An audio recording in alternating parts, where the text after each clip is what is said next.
Let me share with you how I raised $250,000 for a new business idea, and it wasn't even a business idea that we were particularly convinced was going to work. But we raised $250,000 for about 10% equity, and it was actually pretty easy and effortless. Let me talk you through the steps. Okay, step one. So my team at Rethink Press came to me and they said, hey, we've had an idea that AI could support the writing process for authors. And wouldn't it be interesting if people could tell their idea for a book to the AI, and then it would break it into chapters, and then it would start creating a reader avatar and all the questions that that reader would have, and then that would feed into a system that helps people to write a book. I was like, okay, that sounds interesting, but do we really need another business idea? We've already got so much going on. And they were saying, no, this is going to be a great business idea, and we've got a really good team who are excited about this, and we've talked to a few other people and they're excited. I thought, okay, here's what we'll do. We'll conduct a test. We'll launch a waiting list. And if 150 people join the waiting list, then we'll put this through to step 2. And I was hoping, kind of secretly hoping, that not enough people would engage and that we'd be off the hook for starting a new business. But here's what happened. We created a landing page for a waiting list. And we just said the basic information about what this idea was. It says, would you like to write a book? AI tools are not going to write the book for you, but it's going to help you to structure your thinking, and it's going to help you to create a better book, and it's going to help you to author faster.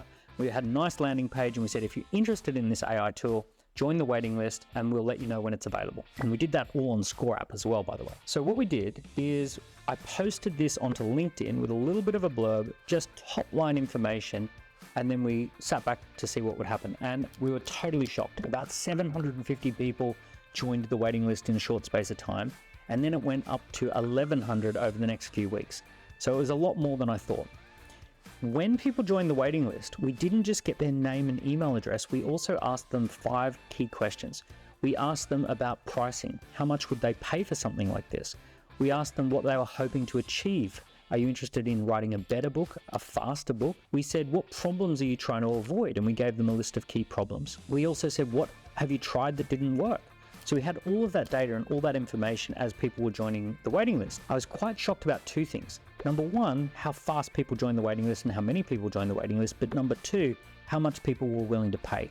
So on average, people were looking at about £50 to £100 when we actually crunched the data per month.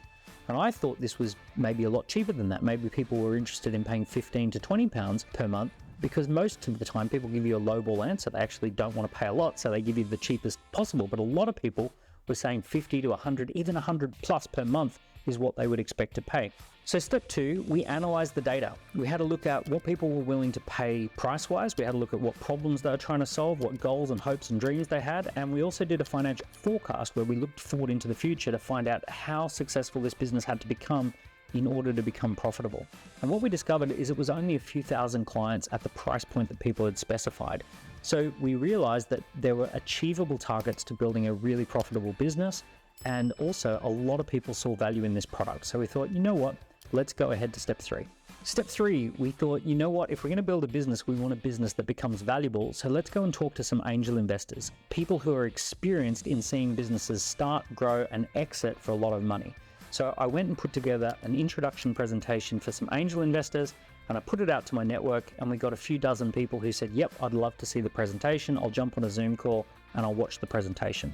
And we presented them with the data that we'd collected. So we told them that we had launched a waiting list. We'd had 1,100 people fill in a waiting list form. We'd collected a lot of data about price and the problems that people were trying to solve, and the hopes and dreams and expectations as to what they wanted to achieve, and the barriers that had stopped them achieving that in the past. We presented all that data. We showed them our team. We showed them our plan for building a product. But we also told them, at this point, we haven't built any technology. We haven't built anything. We don't have any customers. We haven't written a single line of code. All we've done is launched the waiting list. And the angel investors came galloping across to us and they said, we want to fund this.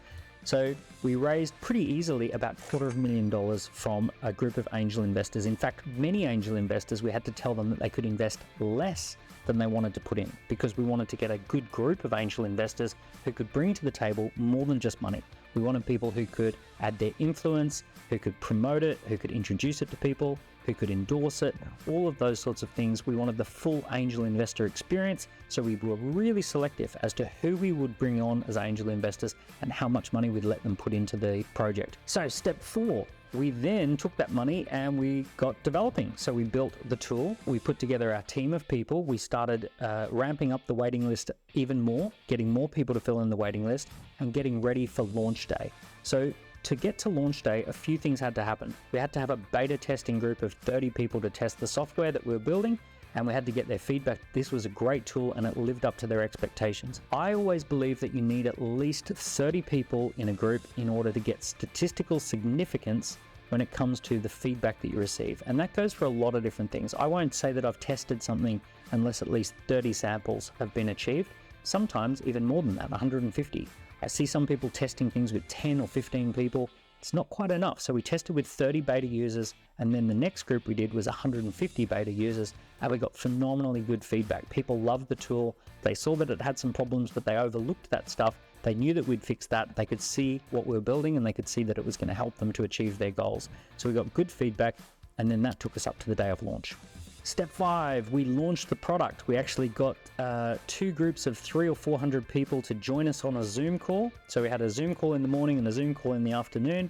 We went back to the full waiting list and we asked people to come along and check out the actual launch event. We said we're doing a soft launch only to people who had joined the waiting list, and you can come along to a morning session or an afternoon session. And we delivered a 1-hour presentation where we demoed the software, we showed people what we'd created, and gave them an opportunity to be one of our early users. Now what happened is we signed up about 220 people at £39 a month, and actually that was our first £100,000 of annualized recurring revenue. So on day 1 of launch, we became a 6-figure ARR business, which if you know anything about SaaS, it's a big milestone that most people don't even achieve in their first 6 months to 12 months. We did that on day 1 by following these steps. And now what's coming next is we're going to ramp it up, and hopefully we build a really successful business that helps a lot of people and becomes really valuable. So I hope you enjoyed that case study, going through the step-by-steps of launching that business. Let me know in the comments, what did you find interesting about that? What questions do you have? What's stopping you from launching something using those steps as well? Let me know in the comments below, and I'll see you soon.